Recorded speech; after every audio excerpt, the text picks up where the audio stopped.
ये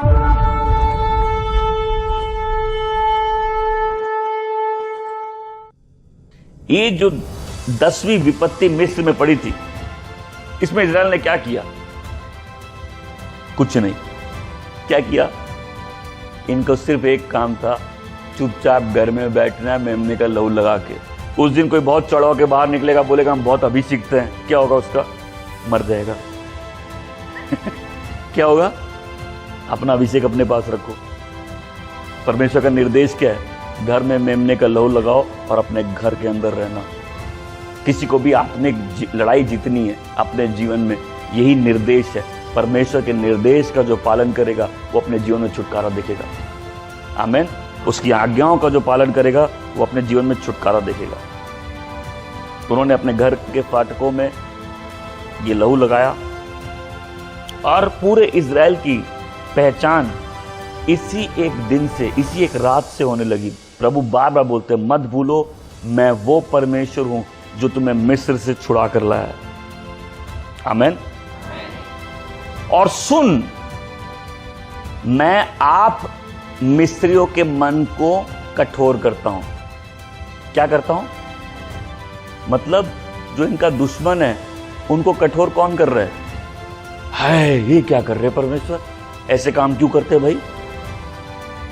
परमेश्वर क्या कर रहे हैं? इनके दुश्मनों को क्या कर रहे हैं? आप भी तो ये रो रहे हैं ना, मेरे दुश्मन बहुत कठोर है। आपको लगता नहीं कई लोगों को देख के ये इतने कठोर कैसे हो गए, ये मेरे विरुद्ध इतने कठोर कैसे हो गए? वचन क्या कह रहे हैं? और देख, मैं फिरौन के मन को कठोर करता हूं और वे उनका पीछा करके समुद्र में घुस पड़ेंगे। मतलब बोले, देखो अभी ये तुमको जाने दिया है, बाद में इसका मन फिर बदलेगा, ये कठोर होकर फिर तुम्हारे पीछे आएगा। और क्या होगा? और तुमको समुद्र के पास आके पकड़ेगा ये। तब फिरौन और उसकी सेना और उसके रथों और उसके सवारों के द्वारा मेरी महिमा होगी। तब मिस्री जान लेंगे कि मैं यहोवा हूं। तो प्रभु ने क्या किया? वहां जाने का आसान रास्ता भी था, परमेश्वर ने उनको उस रास्ते से नहीं भेजा। किस रास्ते से भेजा? उस रास्ते से भेजा जहां ये समुद्र के बगल में आके खड़े हो जाएंगे। तो आगे समुद्र और पीछे सेना।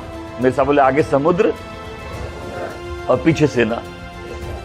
तो अब क्या करे? स्यापा, वही जो सब करते रहते, लुट गई, मर गई, मेरा सब बर्बाद हो गया, हम फंस गए, मेरा कोई काम नहीं बन रहा, देखो कैसी विपत्ति आ गई मेरे ऊपर। परमेश्वर ने क्या किया? परमेश्वर इनको सेट कर दिए। ये प्रॉब्लम कौन लाया इन पे? अभी भी आप नहीं समझ रहे मेरी बात को। परमेश्वर ने बोला, मैं फिरौन के हृदय को कठोर कर दूंगा, वो तुम्हारा पीछा करेगा, और इनको इस रास्ते से भेजा। अब ये समुद्र के बगल में, लाल समुद्र के बगल में खड़े हुए, और पीछे से फिरौन उसकी सेना उनको मार डालने के लिए आ रही। आपने रोटी और मछली का चमत्कार सुना है? रोटी और मछली का चमत्कार सुना है? उसमें वचन क्या कहता है? और वे प्रभु के पीछे चलते हुए निर्जन प्रदेश पहुंच गए। कहां पहुंच गए? मत्ती 4 में यीशु मसीह के लिए लिखा है, और आत्मा की अगुवाई में प्रभु यीशु निर्जन प्रदेश पहुंच गए। निर्जन प्रदेश जीवन की वो जगह है जहां कई आत्मिक युद्ध होते हैं। आमीन। निर्जन प्रदेश वो जगह है जहां सब समय लोग अपने उससे नहीं आते। कई लोग निर्जन प्रदेश परमेश्वर की अगुवाई से आते हैं। देखिए वचन यीशु के लिए क्या कहता है कि यीशु ने आत्मा की अगुवाई में वो कहां चले गए? निर्जन प्रदेश। वो थिएटर है जहां अब शैतान और उनका सामना होगा। ये लोग जो प्रभु के पीछे चल रहे थे, वो क्या किया? उनको मालूम नहीं चला, निर्जन प्रदेश में आ गए, और अब फिर प्रभु यीशु ने चमत्कार करके अपनी महिमा की। आमीन। उसी तरह यहां देखिए, ये लोग वहां कैसे पहुंचे? अपने हिसाब से पहुंचे नहीं, परमेश्वर ने इनको लाया। इसके दुश्मनों को कौन कठोर किया? परमेश्वर ने कठोर किया। क्यों किया? क्योंकि प्रभु बोलते हैं, मत डरो और स्थिर रहो, और आज तुम परमेश्वर के उद्धार को देखोगे। आमीन। क्योंकि इस लड़ाई में परमेश्वर ही जय देंगे। परमेश्वर ने ही फिरौन का दिल कठोर किया और उनको समुद्र के बगल में ले आए। इस्राएल को क्या बोला? तुमको लड़ना नहीं है, तुमको लड़ना, तुम खड़े रहो और उद्धार देखो। आमीन। तुम खड़े रहो और परमेश्वर का सामर्थ देखो। तुम खड़े रहो और परमेश्वर की महिमा दो। जिस दिन मालूम चल जाएगा छुटकारा परमेश्वर से आता है, आदमी अपने बहुत से काम बंद कर देगा। हम सबको जीवन में वहां आना है, उस जगह में जहां दोनों तरफ से तकलीफ है। उसी दिन हम सीखते हैं छुटकारा केवल परमेश्वर से आता है। बहुत से लोगों को उस स्थान में आना है जहां आपके कोई काम नहीं बनेंगे, आपसे कुछ नहीं बनेगा, सब जगह से आप घिरे रहोगे। जिस दिन तक आप ये नहीं सीख लो छुटकारा परमेश्वर से आता है। बोले हमको क्या करना है?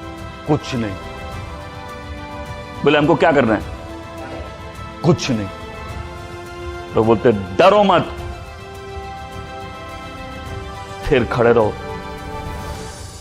और तुम यहोवा के उद्धार को देखोगे। तो उसको बोले वो लाठी उठाओ, तो भाई लाठी उठा के समुद्र के सामने लगेगा ना, मूर्खता है। लगेगा कि नहीं मूर्खता है? लेकिन इस निर्देश के पीछे परमेश्वर का सामर्थ्य है। आमीन। आपको लड़ाई दिख रही है शारीरिक, लेकिन लड़ाई है आत्मिक। आपको मालूम है दाऊद कभी भी अपने जीवन में कोई जंग नहीं हारता है। पूछे क्यों? क्योंकि उसको मालूम था इजराइल के लिए लड़ने वाले सारे लोग शारीरिक नहीं हैं। इजराइल के लिए स्वर्गदूत भी लड़ते हैं। जो मेरे साथ है वो ज्यादा है उनसे जो मेरे विरुद्ध है। जो मेरे अंदर है वो उससे महान है जो इस दुनिया में है। जिस दिन ये सत्य समझ में आ जाएगा कि लड़ाई शारीरिक नहीं है, मैं सब लड़ाई, ये पहली बात हमको समझना, लड़ाई शारीरिक, आपके जीवन में जो संघर्ष है शारीरिक नहीं, आत्मिक है। आमीन। दूसरा, छुटकारा आप नहीं ला सकते, छुटकारा परमेश्वर ला सकते हैं। तीसरी बात, आप बोलोगे हमको क्या करना है? आपको कुछ नहीं करना है, आपको डरना नहीं है। आमीन। आपको उसकी ओर देखना है और आपको उसके निर्देश का पालन करना है।